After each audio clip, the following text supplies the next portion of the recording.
નમસ્કાર ગુજરાત, આજના મુખ્ય સમાચારની અંદર આગામી 3 કલાક માટે ગુજરાતવાસીઓ થઈ જાજો તૈયાર. વાવાઝોડા સાથે વરસાદની રહેલી છે આગાહી.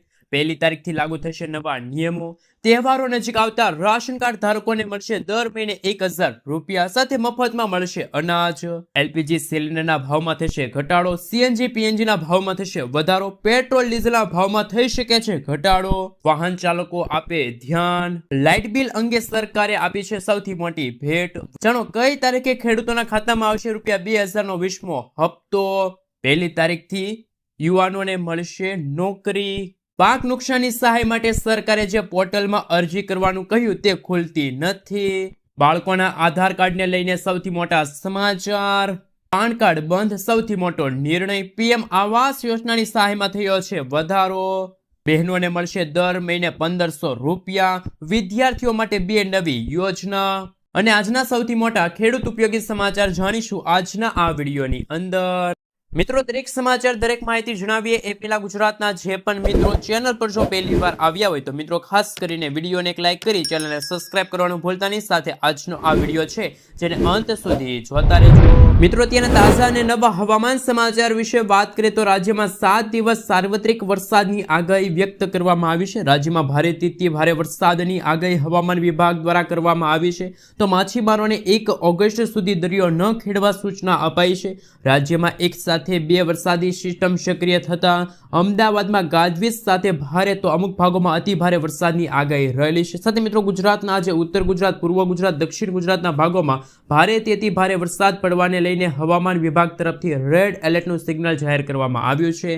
આ સાથે મિત્રો, રાજ્યમાં છેલ્લા 24 કલાક દરમિયાન ખેડાના નડિયાદ તાલુકામાં રાજ્યનો સૌથી વધુ 10.5 ઇંચ જેટલો વરસાદ વરસતા નદી નાળાઓ છલકાણા, ગામડાઓ ખાસ કરીને મિત્રો ડૂબતા હતા. એવા હવામાન સમાચાર હતા. તો આગામી 3 કલાક માટે ગુજરાતવાસીઓને રહેવું પડશે તૈયાર. સાથે સાથે મિત્રો, ભારે વરસાદ અને સીએમની બેઠક. રાજ્યમાં પડી રહેલા ભારે વરસાદના પગલે સીએમ ભૂપેન્દ્ર પટેલે સ્ટેટ ઇમરજન્સી કંટ્રોલ રૂમ પરથી વરસાદની પરિસ્થિતિની માહિતી મેળવી હતી. સુરેન્દ્રનગર, પાટણ, અરવલ્લી, અમદાવાદ, મહેસાણા, બનાસકાંઠા, સાબરકાંઠા અને ખેડાના જિલ્લા કલેક્ટરો સાથે ટેલિફોનિક વાતચીત કરીને તેમના જિલ્લામાં વરસાદને કારણે સર્જાયેલી સ્થિતિની જાણકારી લીધી હતી. વહીવટી તંત્રને સતર્ક કરીને ઇમરજન્સી ઓપરેશન સેન્ટર સાથે સંપર્કમાં રહેવા સૂચના આપી છે. મિત્રો, ત્યાર પછી આગળ વાત કરીએ તો 1 તારીખથી લાગુ થશે નવા નિયમો, જેમાં એલપીજી સિલિન્ડરના ભાવમાં ફેરફાર થઈ શકે છે. આ વખતે પણ 1 ઓગસ્ટના રોજ ઘરેલું અને કોમર્શિયલ એલપીજી સિલિન્ડરના ભાવમાં ફેરફાર થઈ શકે છે. જુલાઈમાં કોમર્શિયલ સિલિન્ડર 60 રૂપિયા સસ્તો થયો હતો, પરંતુ ઘરેલું એલપીજી સિલિન્ડરના ભાવ સ્થિર રહ્યા હતા. ત્યારે આ વખતે આશા છે કે ઘરેલું એલપીજી સિલિન્ડરના ભાવમાં રાહત મળી શકે. જો ભાવ ઘટે તો તે મોંઘવારી સામે ઝઝૂમી રહેલા લોકો માટે રાહતના સમાચાર હોઈ શકે છે. મિત્રો, ત્યાર પછી આગળ વાત કરીએ તો સીએનજી અને પીએનજીના ભાવ વધશે કે પછી ઘટશે. તેલ કંપનીઓ ઘણીવાર મહિનાની 1 તારીખે સીએનજી અને પીએનજીના ભાવમાં ફેરફાર કરે છે. જોકે એપ્રિલથી સીએનજી અને પીએનજીના ભાવમાં કોઈ ફેરફાર થયો નથી. ગયા વર્ષે એપ્રિલ મહિનામાં મુંબઈમાં સીએનજીના નવા ભાવ 79.50 પ્રતિ કિલોગ્રામ અને પીએનજી 49 રૂપિયા પ્રતિ યુનિટ હતા. ત્યારે હવે આ વખતે ભાવમાં વધારો કે ઘટાડો થશે કેમ તે જાણવાનું રહેશે. મિત્રો, ત્યાર પછી આગળ વાત કરીએ તો વિમાન ભાડું એટીએફના ભાવના આધારે કરાશે નક્કી.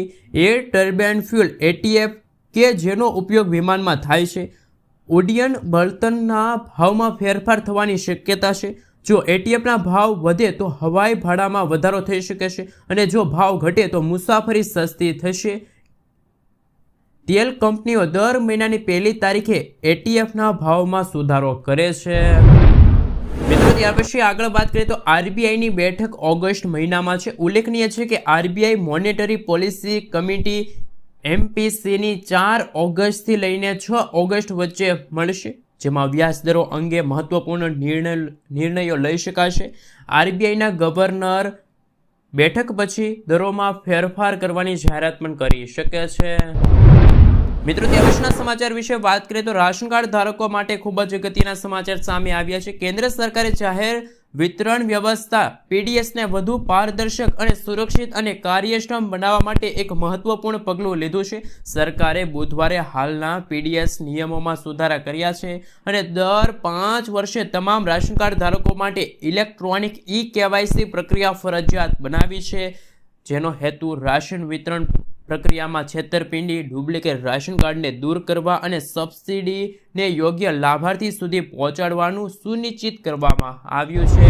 સાથે સાથે મિત્રો રાશન કાર્ડ ધારકો માટે બીજા અગત્યના મહત્વપૂર્ણ સમાચાર સામે આવી રહ્યા છે. રાશન કાર્ડ ધારકોને દર મહિને મળશે 1000 રૂપિયાની નાણાકીય સહાય. જો તમારી પાસે રાશન કાર્ડ છે અને તમારી વાર્ષિક આવક 2 લાખ રૂપિયાથી ઓછી છે અને રાશન કાર્ડમાં KYC કરાવેલું છે, તો લાભાર્થીને ખાદ્ય સુરક્ષા પૂરી પાડવામાં આવે છે.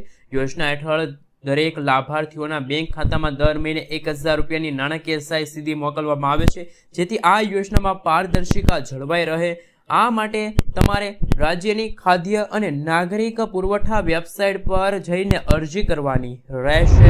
મિત્રો આગળના સમાચાર વિશે વાત કરીએ તો તમામ વાહન ચાલકો ધ્યાન આપે.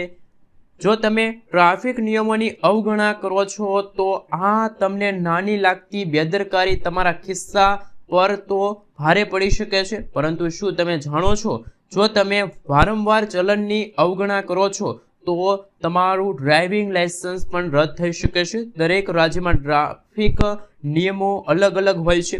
દરેક રાજ્યમાં ટ્રાફિક નિયમો અલગ અલગ હોવાની સાથે સાથે ઘણા રાજ્યોમાં જો તમારું ચલન સતત 3 વખત કાપવામાં આવે છે તો તમારું ડ્રાઇવિંગ લાયસન્સ છે પણ રદ થઈ શકે છે. મિત્રો આગળના સમાચાર વિશે વાત કરીએ તો લાઇટ બિલ અંગે સરકારે આપી છે ભેટ. ઓક્ટોબરથી લઈને ડિસેમ્બર 2024માં વસૂલાત પાત્ર ફ્યુલ સરચાર્જમાં 40 પૈસાનો ઘટાડો કરાયો છે. વીજળી બિલમાં મોટી રાહત આપવામાં આવી છે. જણાવી દઈએ કે સરકારની કિસાન સૂર્યોદય યોજના હેઠળ 96% ગામોમાં ખેડૂતોને દિવસે વીજળી મળતી થઈ છે. રાજ્યના 18,225 ગામ પૈકી 17,193 ગામમાં 20.51 લાખથી વધુ ખેતીવાડી વીજ જોડાણો કરાયા છે.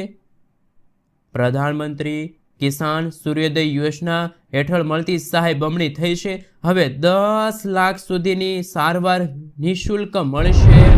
મિત્રો આગળના સમાચાર વિશે વાત કરીએ તો ખેડૂતોના ખાતામાં કઈ તારીખે જમા થશે ₹2000નો 20મો હપ્તો. ખેડૂતો માટે આવી ગઈ છે ખુશખબર. પ્રધાનમંત્રી કિસાન સન્માન નિધિ યોજનાના 20મા હપ્તાની કરોડો ખેડૂતો આતુરતાપૂર્વક રાહ જોઈ રહ્યા છે. મીડિયામાં જણાવ્યા અનુસાર 20મો હપ્તો 2 ઓગસ્ટ 2025ના રોજ આપવામાં આવશે. જોકે હજુ સુધી સરકાર તરફથી તેની સત્તાવાર પુષ્ટિ કરવામાં નથી આવી, પરંતુ 20મા હપ્તાના રૂપિયા આપવાની પ્રક્રિયા જોરશોરથી ચાલી રહી છે. મિત્રો આગળના સમાચાર વિશે વાત કરીએ તો ખેડૂતો માટે અગત્યના સમાચાર. ખેડૂતો આ સમાચાર જાણી લેશો તો ફાયદામાં રહેશો. મિત્રો આપણે જણાવી દઈએ તો ખેડૂતોને બિયારણ, ખાતર તથા જંતુનાશક દવાઓ માત્ર અધિકૃત લાયસન્સ અથવા તો પરવાનો ધરાવતી સહકારી મંડળીઓ, સરકારી સંસ્થાઓ અથવા ખાનગી વિક્રેતા પાસેથી ખરીદી કરવાનો આગ્રહ રાખવો જોઈએ. કોઈપણ સંજોગોમાં લાયસન્સ કે પરવાનો ધરાવતા ન હોય તેવા વ્યક્તિઓ, પેઢીઓ, ફેરૈયાઓ પાસેથી ક્યારેય ખેતી માટે જરૂરી ઇનપુટોની ખરીદી કરવી નહીં, જેથી છેતરપિંડીથી બચી શકાય. તો ખેડૂતો માટે ખૂબ જ અગત્યના સમાચાર છે સામે આવી રહ્યા છે. મિત્રો આગળના સમાચાર વિશે વાત કરીએ તો વિદ્યાર્થીઓ માટે 2 નવી યોજના. ગુજરાત સરકાર દ્વારા વર્ષ 2024માં નમો લક્ષ્મી યોજના શરૂ કરવામાં આવી છે. આ યોજના દ્વારા શાળામાં અભ્યાસ કરતી કન્યા વિદ્યાર્થીઓને શિક્ષણ સાથે આર્થિક સહાય પૂરી પાડવામાં આવે છે. આ યોજના હેઠળ આર્થિક રીતે નબળા મધ્ય વર્ગની વિદ્યાર્થિનીઓને સહાય આપવામાં આવશે. ધોરણ 9થી લઈને 12 સુધીમાં વિદ્યાર્થિનીઓને શિષ્યવૃત્તિ દ્વારા નાણાકીય સહાય આપવામાં આવે છે. ધોરણ 9 અને 10માં અભ્યાસ કરતી વિદ્યાર્થિનીઓને 10,000 રૂપિયાની શિષ્યવૃત્તિ આપવામાં આવે છે. ધોરણ 11 અને 12માં ધોરણમાં ભણતી વિદ્યાર્થિનીઓને 15,000 રૂપિયાની શિષ્યવૃત્તિ આપવામાં આવે છે. ધોરણ 9થી લઈને 12માં અભ્યાસ કરતી વિદ્યાર્થિનીઓને કુલ 50,000 રૂપિયાની શિષ્યવૃત્તિ છે આપવામાં આવે છે.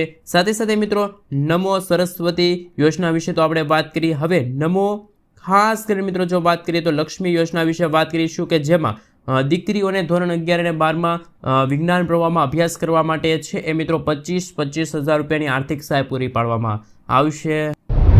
મિત્રો આગલા સમાચાર વિશે વાત કરીએ તો પાન કાર્ડ બંધ સૌથી મોટો નિર્ણય. કેન્દ્ર સરકારે પાન કાર્ડ વપરાશકર્તાઓ માટે નવી ચેતવણી જાહેર કરી. સરકારનું માનવું છે કે જો તમે આધાર નોંધણી આઈડીની મદદથી પાન કાર્ડ મેળવ્યું હોય તો તમારા આધાર કાર્ડને મૂળ આધાર કાર્ડ નંબરથી બદલવું જોઈએ, નહીંતર તમારું પાન કાર્ડ મિત્રો 31 ડિસેમ્બર 2025થી કામ કરવાનું બંધ થઈ શકે છે. જોકે આ બધા આધાર કાર્ડ વપરાશકર્તાઓ માટે નથી.